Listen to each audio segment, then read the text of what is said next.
The following is a production of DallasCowboys.com and the Dallas Cowboys Football Club. How about them Cowboys? Yeah! Go Cowboys! This is Cowboys Storyline, presented by Gillette, the official shave of the Dallas Cowboys. Here's Nick Eatman. What's up? Welcome to Cowboys Storyline, presented by Gillette. I'm Nick Eatman. It is Monday, September 29th. And the Cowboys are coming off of a tie. Never said it before. Feels weird. Sounds weird. Nope. Just something that I always knew might happen, and I couldn't imagine what that feeling would be like. And that was any game. That's just any game, any Sunday, noon game, whatever, on the road. Not the most anticipated game in regular season that I can remember in a long, long time. And for it to end the way it did is just amazing. And I'm watching the final few minutes or a few seconds of the game, and I still can't believe it. So let's talk about it. 888-855-2297 is the number. I'll just throw it out there. Yes, I wrote the article. I didn't feel great about the headline, but it is what it is. As I say, when you're 1 second from winning, it feels like a loss. And yes, it was a tie, but to me, just driving home, just waking up this morning, just feeling about it, it feels like a loss. More than anything, it's just a lost opportunity. That's probably the best way to say it. They had an opportunity to win. They didn't. They had a lot of opportunities to win. Now, they had opportunities to lose, too. So let's give them credit for fighting and doing what they did. But when it's 1 second to go and you score with 44 seconds in regulation and it's a 4th and 8 also in overtime, you had all these chances. Get this play and it's over. And you didn't. So that's to me the most disappointing part of it all. That's my take on it. Let's go to the phone lines. Let's see what's going on. Michael, Colton, California. Let's go. What's going on, Nick? Good morning to the whole Cowboys Nation. Hey, you know what?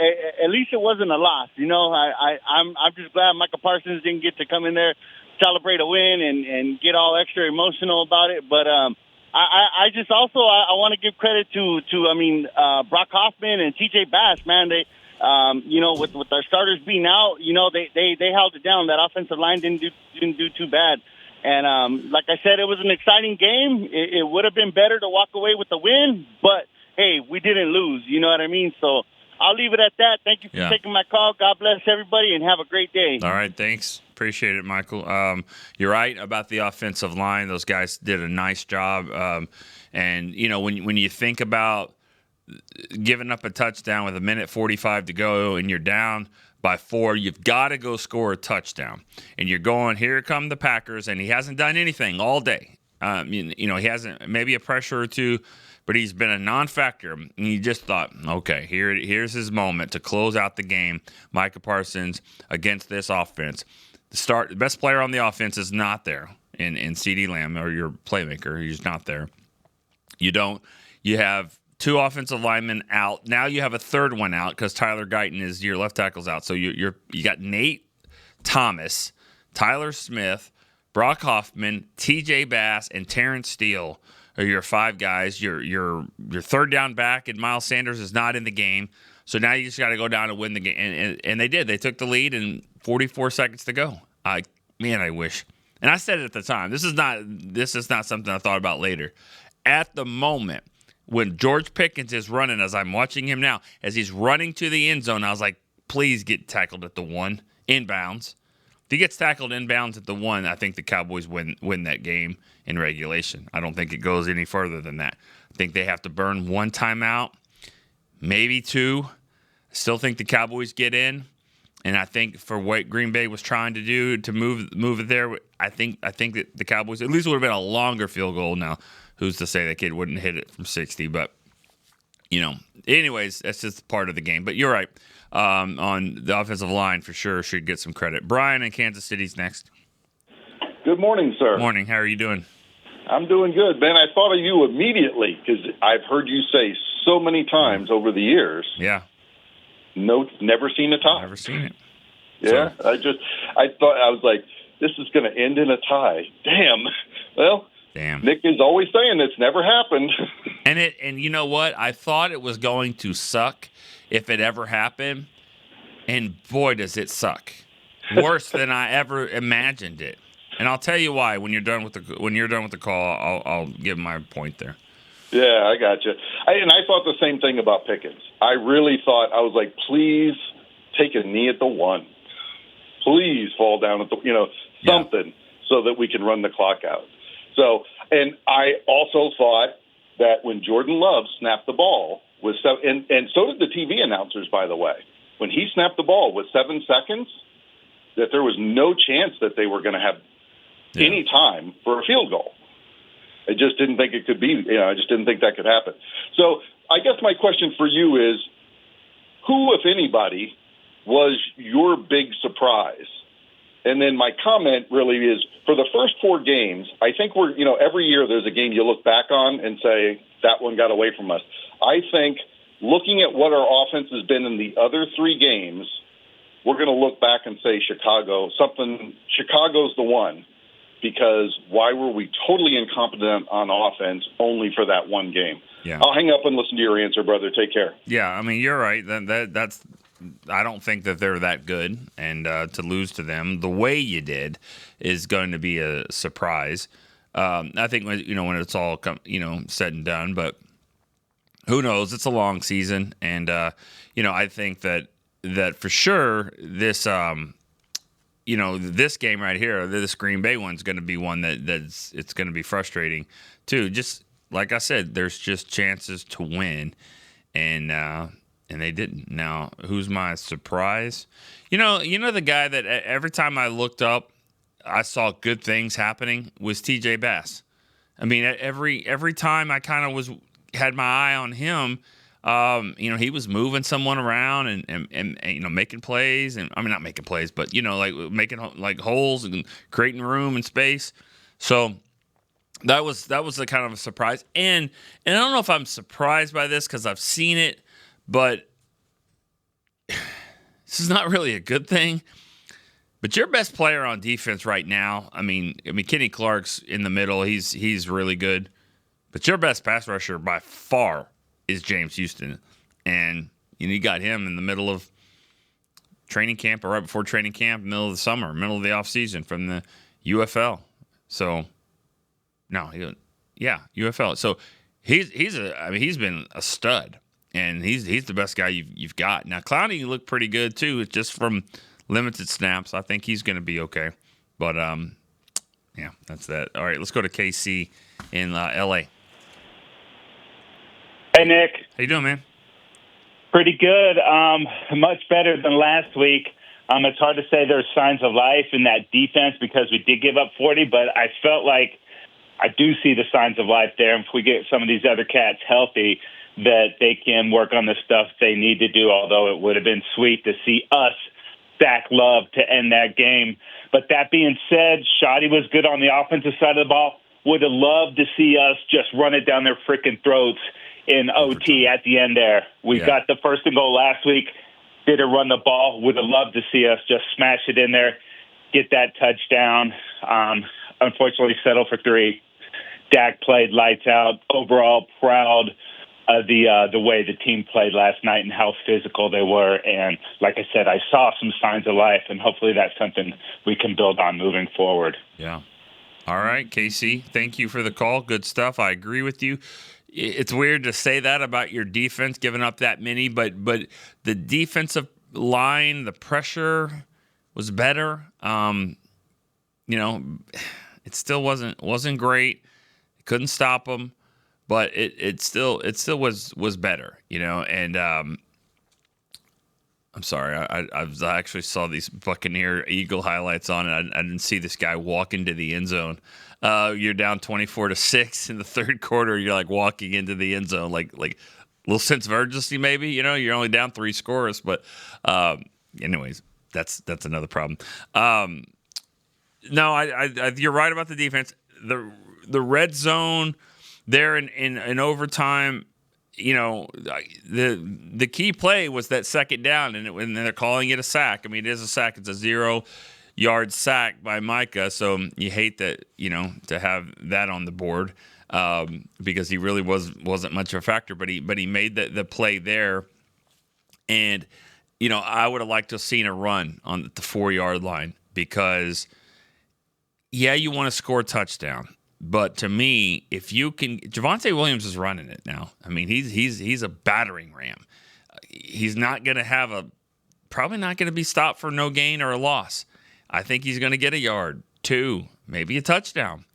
But, I think he gets enough yards on second down to make it 3rd and goal from the 2, and then you do it again. And if you like if you're moving it, then on fourth down from the 1, go for it.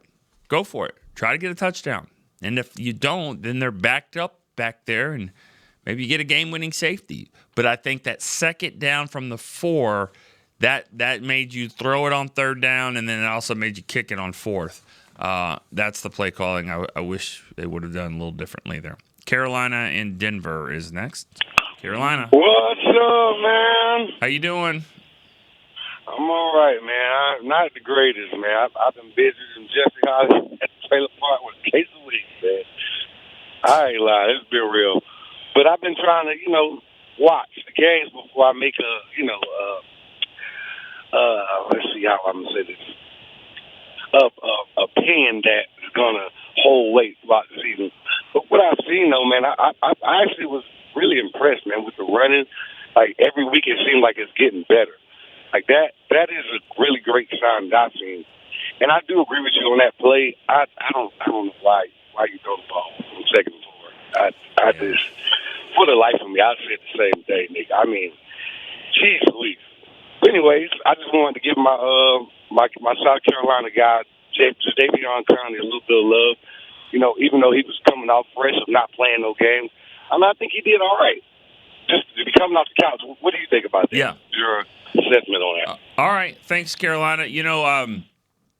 He played pretty well. He didn't play a ton, but he was active. He was doing some stuff, and he told coach after the game, "I'll be better," than that, and he felt rusty, but I thought he was pretty good. I think he'll be better, and he'll get in the flow. He had a couple of plays where they don't even show up in the statistics, but there's a sweep to his left. It's a run to the right for the Packers, and he's keeping containment. He's keeping it. He cuts it back inside. He forces the back. I think it was Jacobs to go back inside. Kenny Clark, Osa maybe made the tackle, but Clowney was the one that really did a nice job of setting the edge and containing and keeping it back in there. That's what you want for your defensive end. That not all defensive ends do that, And I'm really not trying to take shots or anything.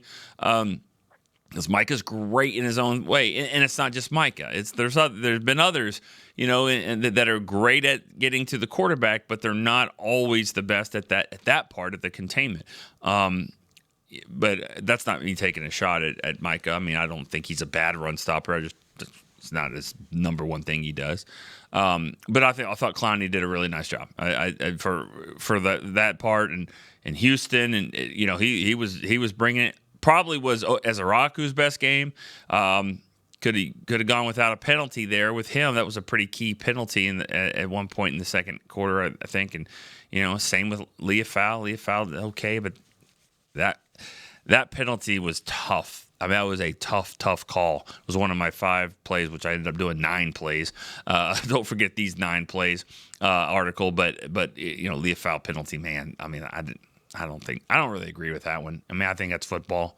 I mean, it's the guys in the NFL. You expect him to catch it. You got to be flying in to tackle him, and he's juggling it, and he doesn't catch it, and you hit him.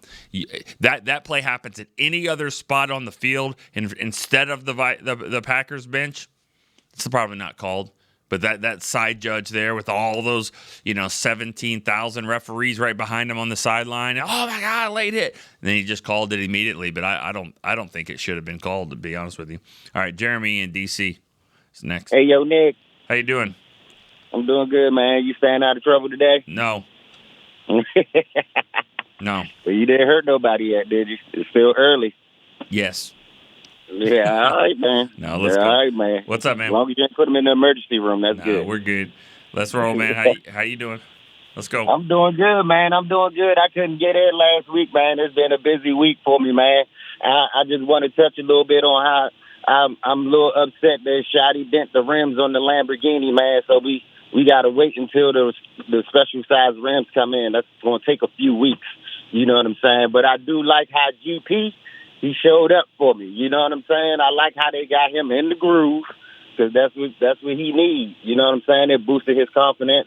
I like how he had his chest poked out. He was celebrating. He looked like he was full of energy. I like how they got Turpin involved. Man, it was just a good game, if you ask me. The only couple things that I don't like is the same things that you probably said because I'm not listening live, but I know you're going to touch on is how they start off slow and how in the third quarter, when we get the ball back coming out of halftime, we got to do something with that, man. Yeah. We can't be punting it. We got to get 3 points, something, because that would have been a difference maker in the end.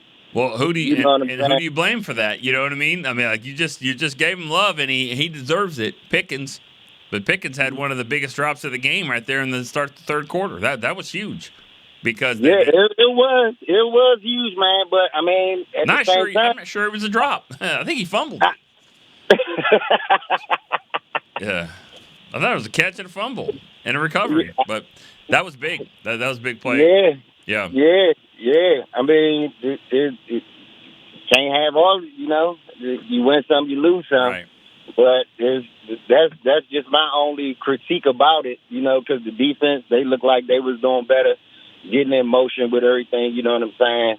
And like you said, like I didn't see. Like, I think the Donovan is a Raku penalty. I think that one was a little ticky-tacky because I didn't really, like, I mean, yeah, he slammed him. That's part of football. Nah, you know there was something. They talk about he hit him in the head or something. No, there was something after. There was something after that, Jeremy. I don't know what. It's hard to see.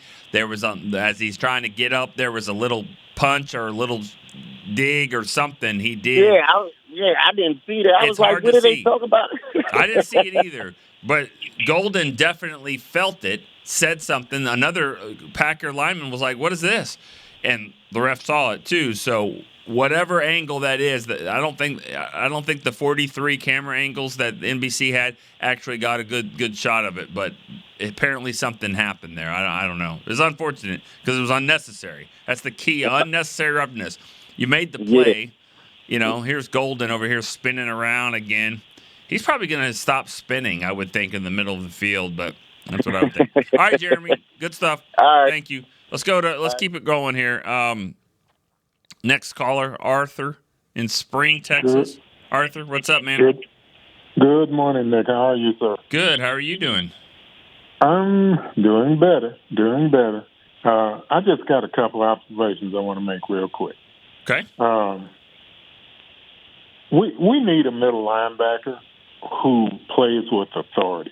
I'm sorry, Sanborn may have been with Eberflus in Chicago, and maybe he was the elite one there. I don't know. It just hasn't translated over to the Cowboys. Nope, it is not. And as for, is it too late to try to get Stephon Diggs back over here? I mean, a little bit of Diggs is a little bit of him is better than what we've had the challenges with at corner. I really was kind of proud of the way that Diggs stepped up, and he showed flashes of the Diggs that his rookie year that he was getting in there. He would put his nose in there from time to time. So I think that, I know for a fact that you can't coach desire and will to get in and, put it all on the line. And I just think that from a defensive standpoint, those were two weak spots, or at least that one weak spot with Sanborn. It just wasn't getting there for me. I'll hang up and thanks, Arthur. You're not alone there. It hasn't worked out. Sanborn, it's not anything. It's not special. Doesn't fly around to the ball and make plays down the field coverage. I mean, I know that last play of the game. Can the ball hit? It's funny. about that, he was actually in too good of coverage because it hit him in the lower back, right? And the ball goes down. What if he was a little bit in worse coverage? If it wasn't that far down the field, then that ball hits him in the upper body, shoulder, head, probably bounces up. That's all you need to win the game. It's ironic that it happens like that. You're right. There's nothing special about it. To be fair, Kenneth Murray, same thing. There's nobody really playing well at linebacker. Everybody wanted to see Leofow. You good with that? I mean, he missed some plays, missed some tackles. He's active. Like that out of him, but he missed some tackles too. Just not working out linebacker. And then as for Diggs, I don't get it. I really don't understand what's happening. I never have. I heard that right before. I heard that Saturday that he may not start, and I was like, okay, for who? For what? And then it didn't happen, and there he is sitting there with his hands behind his back, and you could tell he was frustrated, and I don't know if he's the type of guy that gets motivated by that. I don't know, but he comes in the third possession, gets a pick, 12 men on the field, but that 12th guy didn't help him get a pick. Again, to me, that's got to be a rule change too. We want to get rid of ties. I'm not saying hockey has it figured out, but think how small the rink is compared to a football field. And yet, in hockey, you can just get off the ice, and as they're getting off the ice, they still have a few guys on there. They're making a change, and they're getting on, and you're still playing, and the guy's getting off the ice. It's cool. What's the difference to getting off the field? With as quick as they're moving things over and over and over, okay. But if you're off the field, you're off the numbers. You're out of the play. I think that's something that should be changed. I've always thought that, not just last night. I just think if you're getting off the field and you get it past the numbers, running straight to the sideline, then you're off the field. But hey, that is what it is. That there's probably some changes there. If they made that, there'd be some other little loopholes you got to fix. But as for Diggs, he's one of your best cornerbacks. You can't tell me he's not one of your starting best cornerbacks. And if he's not doing exactly the way the scheme and the defense is lined up, guess what? Change the scheme. It's 4 games. You're giving up 31, 32 points a game. It ain't working. It ain't working. So what has worked is the way Diggs has played in the past, where he is able to cover his guy and make plays on the ball. We're seeing that. We even saw it in this game. So why don't you figure out a way to make Trayvon Diggs one of your top cornerbacks again and play the way that he needs to play? That's what needs to happen here, because the scheme broke.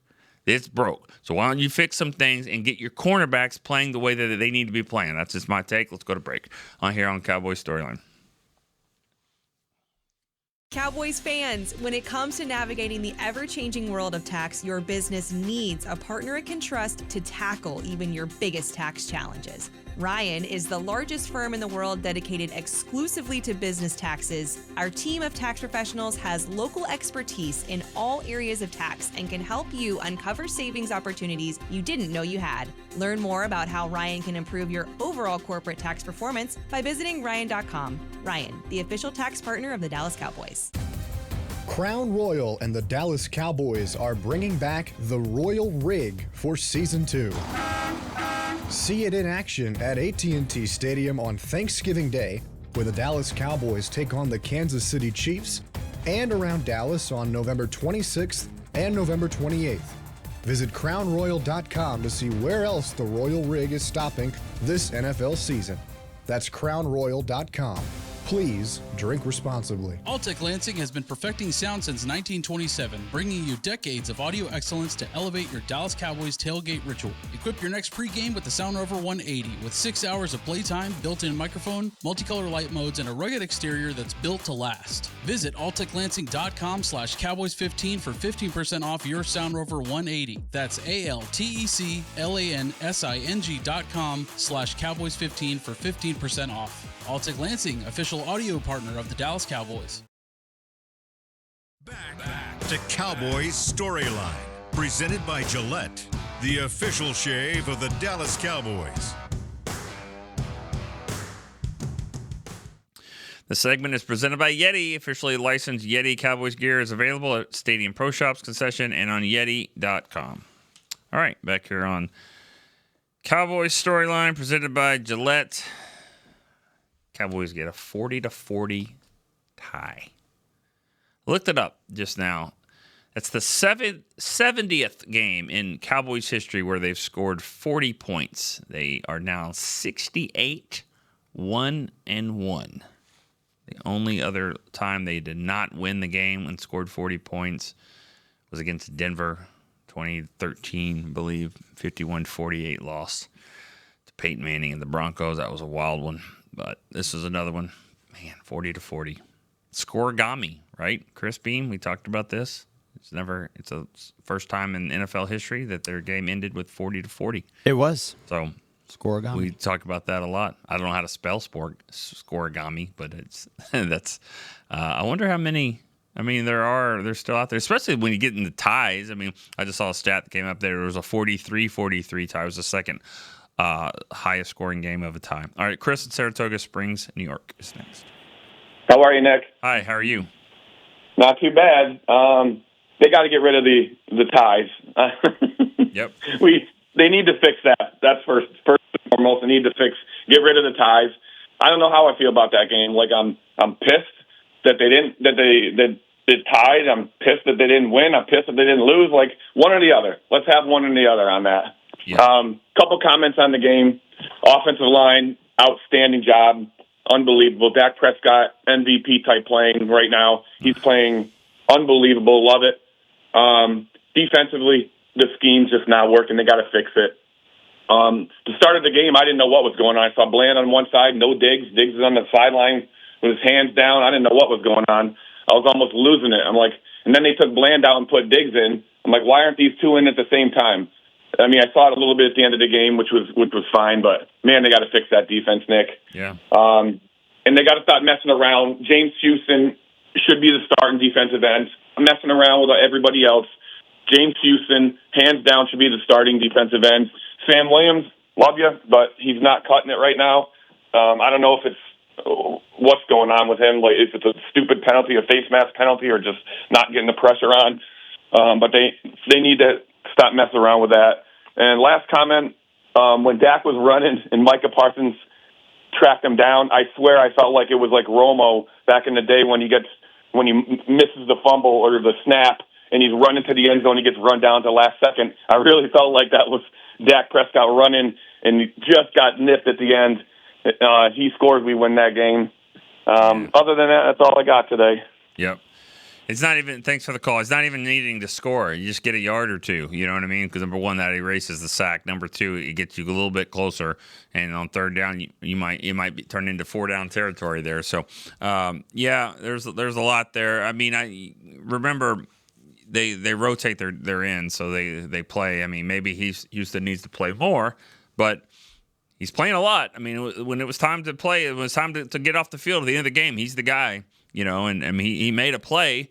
He's made some rushes. I mean, but they're not getting enough pressure. They're still not getting enough. That whole rotation is not as good as it needs to be. And when they do get there, you can't have a face mask, Sam Williams. I mean, you can't do that either. Now that penalty was wiped out, or that would have been negated by another penalty.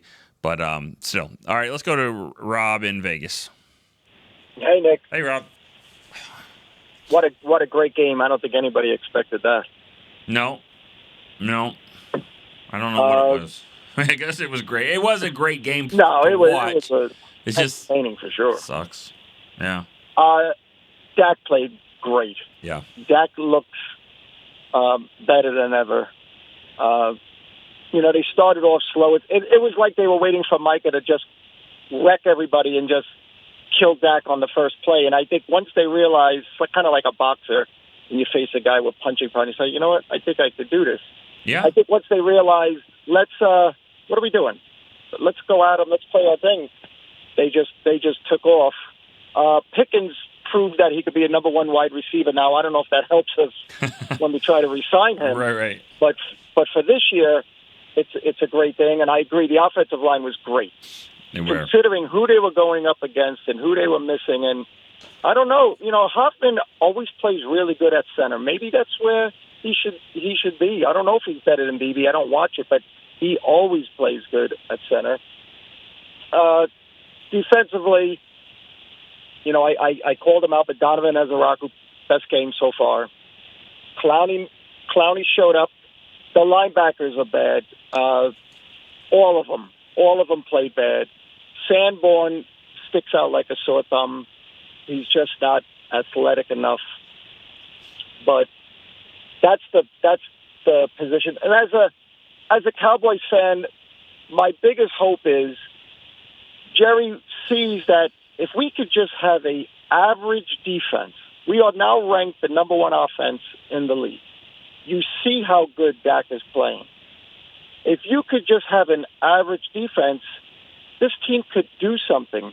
So hopefully, because if they get blown out that game, which everybody was expecting, mostly everybody, then I think Jerry just folds the tent and says, well, no sense investing in this team. But I think maybe now he says, you know what, I think we could do something. Let's, use some of these picks and do something in free agency to shore up the defense.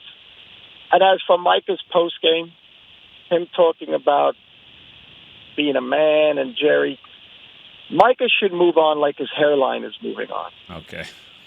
Jerry Jones did him the biggest favor. He should be sending him very expensive gifts. Because what Jerry really should have did is when the talks broke down, he should have said, okay, you're going to play out this contract. And if you don't play, okay, you're going to miss $1 million and change a game, which I know you won't. And then we'll try to work something out. And if I can, I'll just franchise tag you next year. Yeah, but Rob, here's the deal. This is why he's gone. Because he wasn't going to miss $1 million a game. Because he wasn't. I know, but he would have came around, and you know what would have happened? He probably would have fired his agent. If the thing couldn't get done, and if it dragged through the year, Micah's going to play. Once Micah got on the field, he wasn't going to just hang out because he's ruining his image and reputation if he does want to get that big payday. He would have played. And, yeah, he may have been upset and whatever, but he would have played. And if this deal wouldn't get done during the year, he probably would have fired his agent because he lost all his leverage. Jerry did him the biggest favor by moving him. Yeah. So Micah just needs to move on. Like I said, he sounds like a jilted ex-girlfriend, but it was a great game. They should have a kickoff like hockey has. They have the overtime, and then after the overtime, they have the shootout. They should have a field goal kicking contest that starts at the 50. Yeah, I like our chances there. Right? Yeah. Yeah. All right, Rob. Appreciate that. Good stuff as always. I didn't hear a lot of that with Micah. What he said. I know there was something about he was upset that Jerry, or not upset, but he was just like Jerry didn't call him. Just like the Packers guy called Kenny Clark, but Jerry didn't call Micah. I don't know. Different. I'm telling you, when he laid on the table, it changed everything. To me, I mean, it really did. It changed everything. So don't come back with respect. Don't come back with like, oh, you should have called me. You're the guy that drafted me. I mean, he acted like a child, pouting because he didn't get a toy at Toys R Us. I mean, that's what it looked like.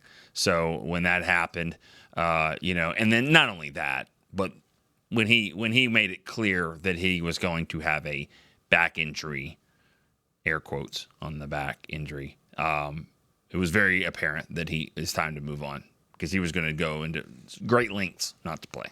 And when that happens, you got to move on. I mean, there's no other way around it. Let's go to Rich in California. Rich in California, what's up? How's it going, Nick? Good. How are you doing? How you feeling today? I don't know. I don't know how I'm doing. I mean, honestly, I don't mean to be weird about it. I just don't know. I don't know. It feels weird. It feels like a loss, but it wasn't. I'll tell you what. I'm feeling a little bit like everybody else. It's 40-40. It's a tie. But I'm sad to see that maybe Sanders got hurt a little bit, but I'm feeling blue. We need to bring that blue car out of the garage and let it run on the field. Bring on blue. Yeah. Yeah, I mean, it looks like he's going to play. I hope that the reasons why he's not playing, I hope that he's fixed that because, I mean, ready or not, it sounds like he's going to be out there. I don't even know the nature of Sanders' injury, but usually when you don't come back, I mean, it's going to be something that it's going to be tough to come back and play the next game. Yeah, too, Nick, just to comment on what you were saying about Micah. When I was at Cowboys training camp, and when Micah says that he no longer wants to be a Cowboy, there's no way Jerry Jones could ever have paid a guy $200 million that said he didn't want to be a Cowboy. You're a Cowboy for life, but not when you say it like that out in public. Yep. Thanks for taking my call, Nick. Thank you. Very, very good point. I'm not even sure I've even thought of it that way, but I should have. You're right. It's hard. It's hard to put the toothpaste back in the tube when you say that. Now, Jerry said, in front of the cameras, I don't blink at that kind of stuff. Just because you saying I want to trade and all that stuff, you don't have to trade them. And I still think that, I think the Cowboys had kind of thought that eventually they would come around, but they really didn't. And, it got personal, and it is what it is. But you know what? It's fine. I really hate looking at that sack for 0 yards, because I see Green Bay. That would have been ironic, right? If they come back and play this game and nobody on the team gets a sack, including Micah, but they end up with one because he tackled Dak for 0 yards, and that's the way the NFL scores it. It's a 0-yard sack. But as far as making a big impact, I mean, he didn't. He did it. Now, he had some pressures, and he was up there, and the Cowboys chipped and did all that stuff. But, man, I got to give a lot of credit to that offensive line. I mean, if Nate Thomas came in, now you got to get Nate Thomas lined up right. That was a big penalty in the second quarter. But for the most part, you got to get him lined up, and he'll be fine. Let's go to a break one more time on Storyline. Be right back after this. All right, Cowboys fans, this one's for you. Gillette's Best Shave has a new look this season, and they've got one that sticked out in Cowboys colors just for us. We're going to want to run, not walk to this one, y'all. The new Gillette Labs official Dallas Cowboys licensed razor isn't just Gillette's best shave. With 50% longer lasting blades than Fusion, it's the best a Cowboys fan can get. Get it while you can at Gillette.com/NFL. Gillette's Best Shave is also available as heated. Discover Aiden, the official luggage partner of the Dallas Cowboys and Dallas Cowboys cheerleaders. Known for top-tier engineering and craftsmanship, Aiden offers more than just bags. Originating from Australia and designed in New York, it merges fashion, design, and culture. Used by Dallas Cowboys players, staff, and the entire organization, Aiden provides style and functionality for all travelers. Visit AidenTheBrand.com and use code AidenXCowboys for 25% off your purchase. Travel like your favorite stars with Aiden.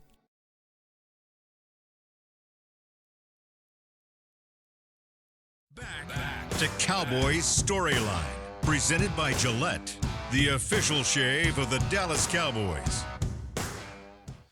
Monster Jam returns to AT&T Stadium on October the 4th. Tickets are on sale now at SeatGeek.com. All right, back here on Cowboys Storyline, talking about a 40-40 tie. Call this the Jose Canseco game, 40-40 club. I know there's been others that have done it. He was the first one that I remember back in the 80s. Not really known just for that, but 40-40. Wow, that just sounds weird. Let's go to John Murphy, North Carolina. John. What's up, Nick? First-time caller, long-time listener. It's good to hold you. Here we go. Here we go. I just wanted to say that I am so proud of them boys, and I work overnight, so I woke up, thought that we were going to get blown out, and then to see that, we were in overtime, throwing punches with them was awesome. So right. Props to Dak and George Pickens for stepping up and just making it happen without CD. And I'm stoked about the season and just a positive outlook moving forward and on to the Jets. Okay. No, I mean, that's great. You're exactly right. I mean, there's different ways to look at it. If it is what it is, but it feels weird that they didn't win that game. But there are some very good positive takes from it, and it sounds like you found them. So that's great. Yeah, no, I was just thoroughly impressed that they were throwing punches, and I'm glad we didn't get blown out, and hopefully y'all get some Whataburger. Oh, yeah, 40 burger. I don't know. I don't know. I guess so. It's weird. When things tie, it just throws everything off. So, all right. Thank you for the call, John. Appreciate that. I was kind of perplexed. I write an article called, don't forget these 5 plays. And I kind of work on it throughout the game. Here's 5 that are really favorable to the Cowboys if they win it. And here's 5 down here that are favorable to the Packers if they win it.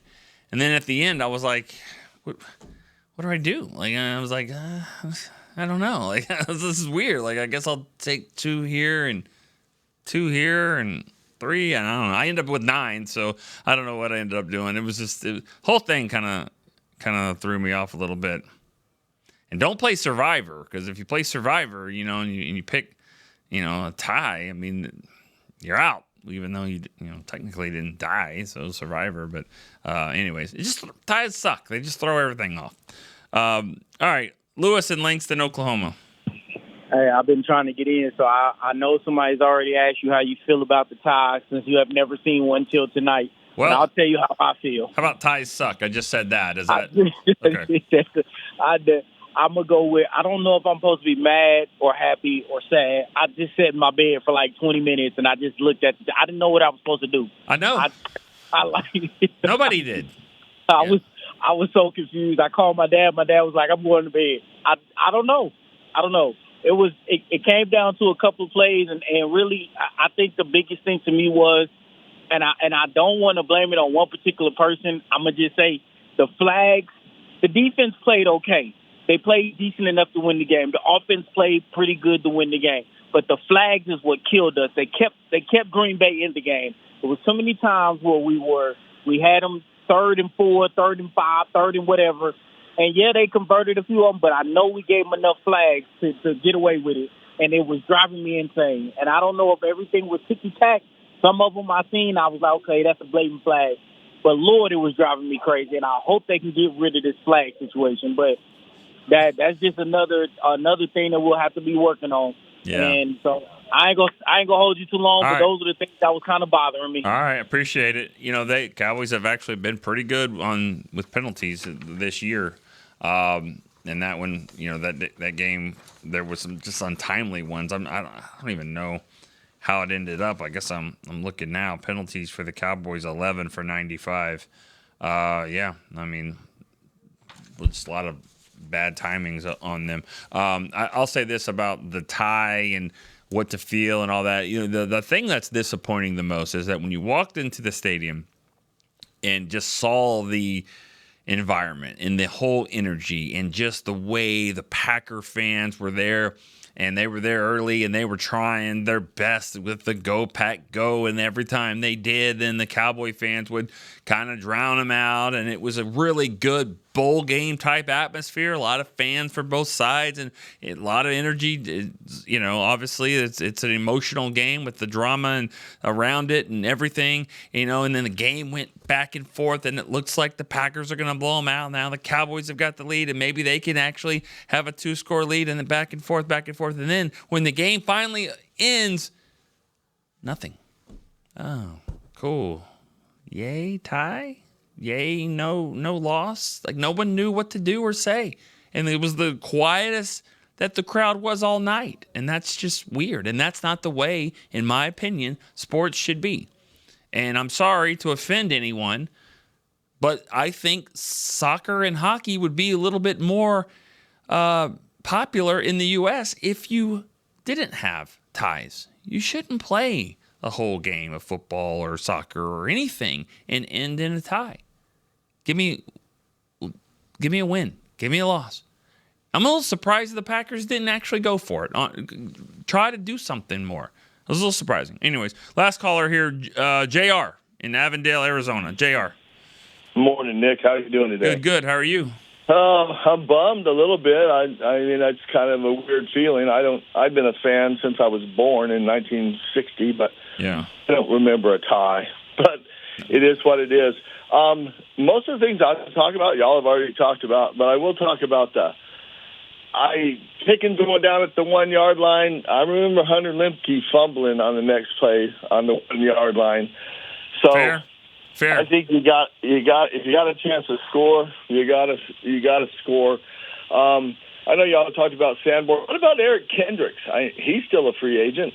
I'd think about bringing him in because he's better than what we got, I think. And I think Elam needs to go, too, because the only time I ever see him, when I see number 20, it's a replay of somebody making a big play. Yeah. I just think he's not getting it done. Last thing I'll ask is, what any update on Ravel? And I forgot about Kalen Carson. Yeah. Are these guys coming back anytime soon? Well, they can. Hopefully.